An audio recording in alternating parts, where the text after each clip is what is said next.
Hey guys, how's it going? So, we got some more crap to talk about today. And on this channel, it's not it wasn't meant to be a rant channel. It wasn't meant to be a channel where we talk about dumb decisions being made by guitar companies or by consumers, but so many dumb and sad and catastrophic decisions have been made by big brands and by consumers recently that it would be a disservice to not talk about it. So today, we're talking about Marshall. Marshall is one of the most beloved brands, dare I say, in the history of music. I mean, when you say Marshall, you think about Jimi Hendrix, you know? You think about Led Zeppelin, AC/DC, Van Halen, Slash. The list goes on and on. And it's an iconic brand with an iconic sound. It's something that has always been there, you know? Gibson and Fender and Marshall. I mean, there's others, obviously. Orange and Gretsch, and there's a lot of other brands too, right? But Marshall, if there were a definitive amp brand, it's probably Marshall, right? They have a heritage and a legacy that transcends what it ever could become because of what it already is and what it already was. But a couple years ago, that changed. Now, you could argue that it changed before this. A couple years ago, Marshall was sold to a Swedish speaker company, Zound. Until then, it had been owned by the family of Jim Marshall. As you probably know, Jim Marshall started out by modifying a Fender Bassman circuit, making his own amps for some local rock bands. They asked for something that was louder and bigger, so he came up with the Plexi, and the rest is history, right? So people called this out at the time that this was very dangerous for Marshall and very dangerous for our hobby. As you can see here, this company is the reason or the partner that enabled Marshall to start the beginning of the end. Now, you could argue that Marshall was on a downhill spiral and they were doing stuff like the JTM 45 or JTM 30 or the JCM 2000 or whatever you don't like that Marshall was doing in the 80s and 90s. But they were still making valve amps in England at this time, right? You could still go buy a Plexi after they reissued them. But starting in 2010, Marshall decided to make Bluetooth speakers and headphones. Look at this pathetic product right here. What were they thinking? Well, guess what? It was a massive success. They made millions of dollars on this. Where's the input jack for your guitar? I actually saw people asking that question. There isn't one. It's a Bluetooth speaker. Now, we're not here to talk about something that happened 15 years ago and cry about it, right? What happened was 15 years ago they made this deal with Zound, and they made these products. And then, in 2023, Zound purchased Marshall. Things got kind of hairy after that.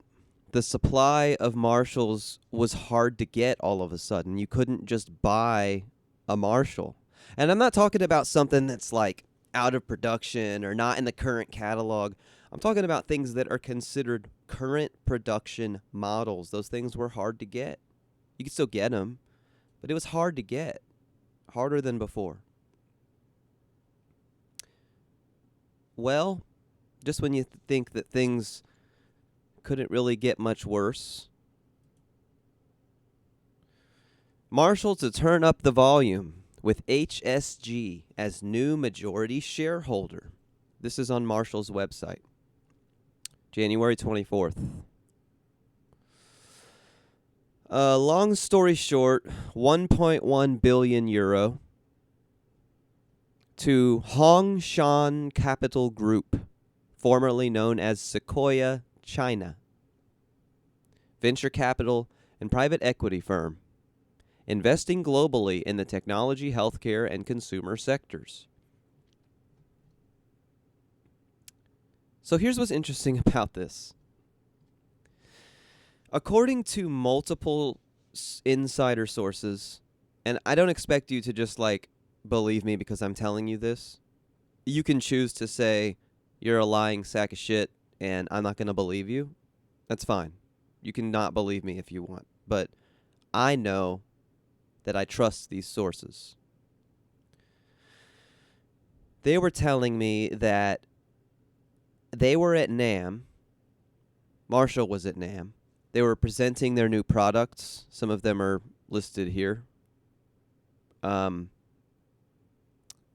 This is the pedals, Marshall pedals.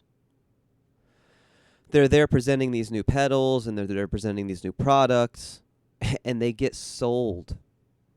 These people didn't know. The employees had no idea.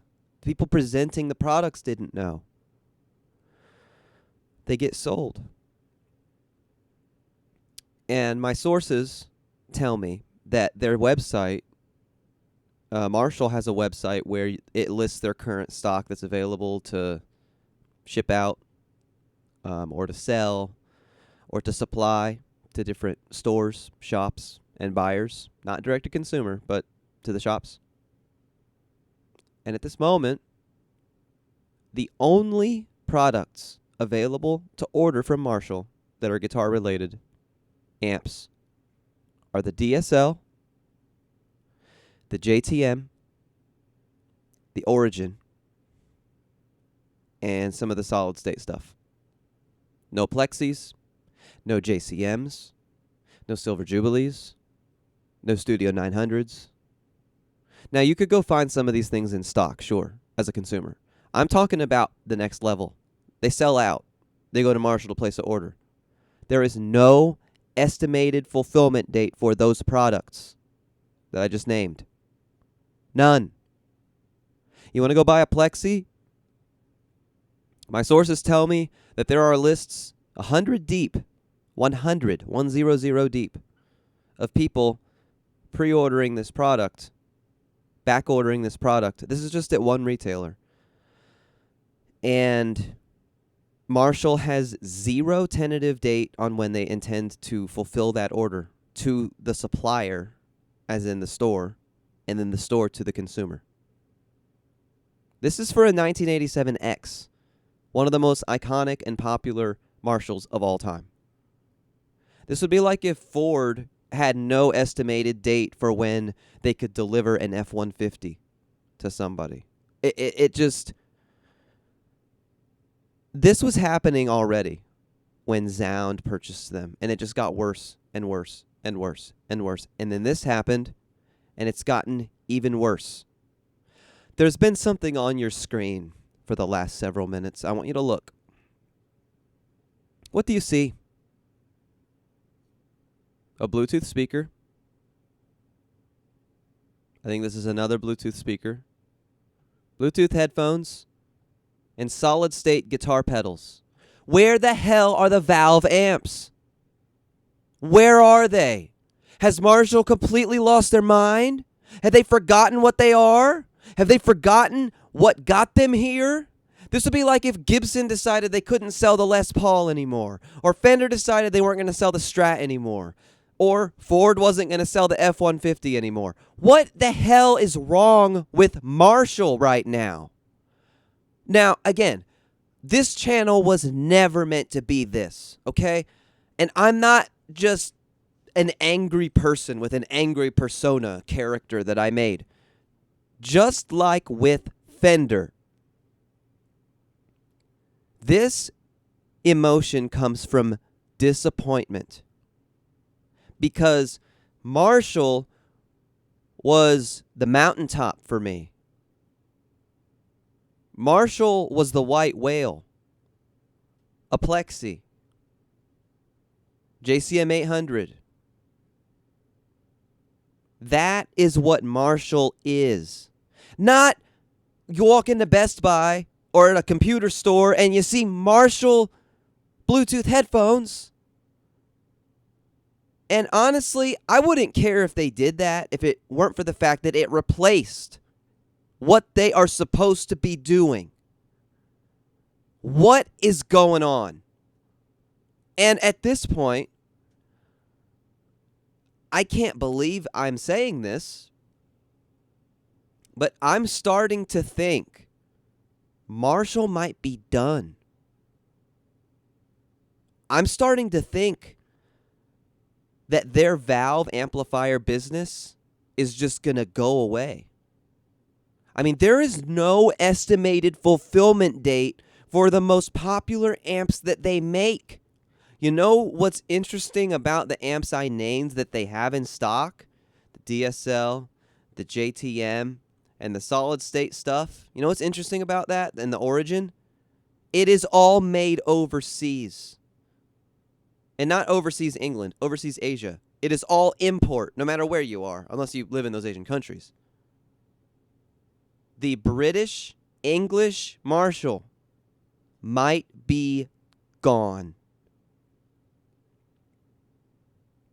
These companies, like this one, HSG, they have one goal. And most companies have one goal. And I'm not saying this because I don't like capitalism, because I love capitalism. It's what enables us to have things, generally speaking, right? All HSG cares about is making the most money possible. They don't care about brand heritage. They don't care about brand loyalty. They don't care about people like you and me who have these visions and pedestals that we put some of this stuff on. They don't care. They don't give two shits about that. All they care about is mass appeal.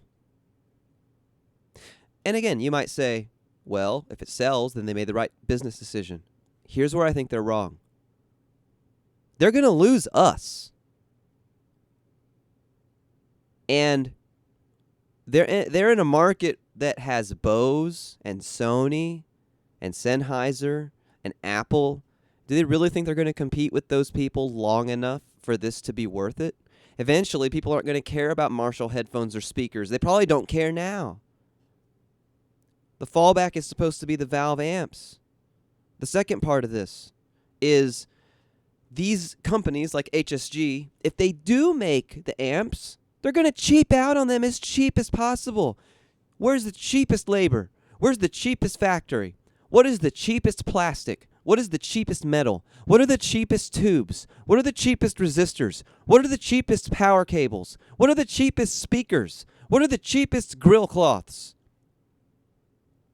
And while they may not just go as cheap as possible for every portion, they're going to be paying a firm millions of dollars to determine how cheap can they get until it's a piece of shit that just falls apart. Now, Marshall's already been doing this, but with the import amps, not the Plexis necessarily, the Origin. My Origin arrived with the EQ, which is a PCB board, by the way, the EQ section of the amp. And it has a ribbon cable that connects that to another PCB board where the tubes are attached, which, good job, Marshall. Let's mount tubes directly to a PCB. That ribbon cable was not connected when I got my Origin in the mail. Origin 50. Wasn't connected. They're already doing this, and it's only going to get worse. Speakers, for example. There are Marshalls now that cost thousands of dollars that don't come with Celestions. They come with like this Chinese knockoff Marshall branded Celestion. HSG's going to look at this and be like, do we really need to put that speaker in there? We can save $2 a unit by putting a cheaper speaker. So they put in a cheaper speaker. And now all of a sudden, you have a whole line of amps that sounds awful. This is a horrible, horrible, horrible, horrible thing for our community and for what we love. It really is. We very well may be entering an era where the British Valve Marshall is gone because of greed, because of short-sightedness, and because people like us aren't talking about it. We'll let Marshall get away with it.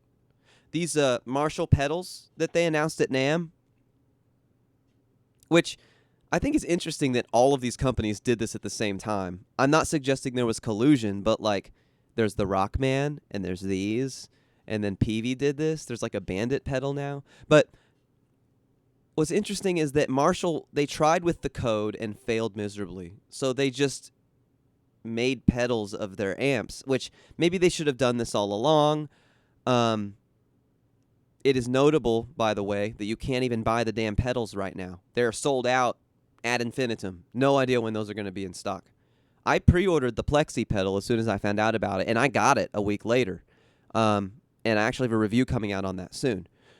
But that's what Marshall is now. And honestly, it's awful. I don't know if you guys have the same feeling that I do, but I have this very bad feeling that Marshall's done. Nothing is too big to fail. It wasn't that long ago that Sears Roebuck was the biggest retailer in America. The department store was the way that you bought stuff, right? Think about all the department stores that you might have gone to when you were younger. Lazarus and Ellis Ayres and Macy's and JCPenney and Sears. And I'm bringing those up right now because there was no way that that juggernaut could be stopped. They had all the market share of all the retailers and everything. And now those stores either don't exist at all or they exist in just a very small microcosm of what they once were. Because Amazon arrived and the internet arrived and technology changed and the method in which people purchased things changed. And things that were too big to fail failed because they bet on the wrong horse, right? Maybe if those department stores had invested in that technology or something in a better way or a bigger way, got with the times or whatever, gave people what they wanted, they would still be here. I see some interesting parallels right now with the guitar market because you have companies like Fender with that standard guitar that we talked about being completely tone deaf to what people want. They're being driven by external interests. It's not about what the consumer wants. It's about what the bottom line is supposed to be for the company. We're seeing it happen with Marshall again. It already started. It was already bad. And now it's even worse. And I hate to say it, but I think Marshall might be dead.